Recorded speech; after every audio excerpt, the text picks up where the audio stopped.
check that market, please. Dow's up 200, Nasdaq's down nearly 200 points. It's been like that all morning. Eddie Ghabour is with me this morning. All right, Eddie, obvious question, have we reached bottom yet? Right now, short term, over the next 2 to 3 weeks, we don't think we're going to break the bottom. We have rebalancing and pensions that are estimated to be over $40 billion of equity, U.S. equity purchases at the end of this month. And you have President Trump talk back tariffs a little bit this week. That's given us enough juice for this market to probably grind higher for the next 2 to 3 weeks. But as we head into the end of April and May, and we start getting second quarter earnings and start getting stagflationary data, I think we make another leg down, unfortunately, and break new lows sometime late second quarter. Now, I look across all the Magnificent Seven, a lot of them badly beaten down. Why is Meta your best stock pick of all the Magnificent Seven?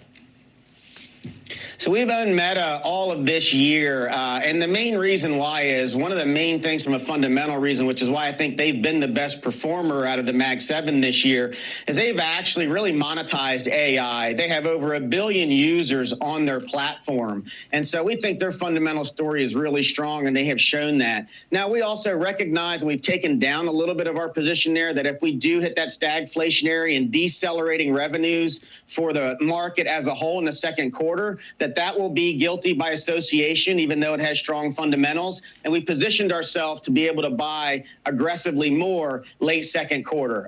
But we do love the name and think at the end of the year it will be much higher. Why are you keeping 30% of your clients' money in cash? Stuart, when you look at large institutions and ultra-high net worth families and how they manage their assets, when they see potential headwinds based on the data they follow, they don't just buy and hold and write it down. They make active positions, and they'll raise cash at times. Even Warren Buffett, the poster child of buy and hold, has the highest cash position that he's had in recent memory. And I believe that's because they're seeing some of the things that we're seeing, that there's potential headwinds with valuations and stagflation.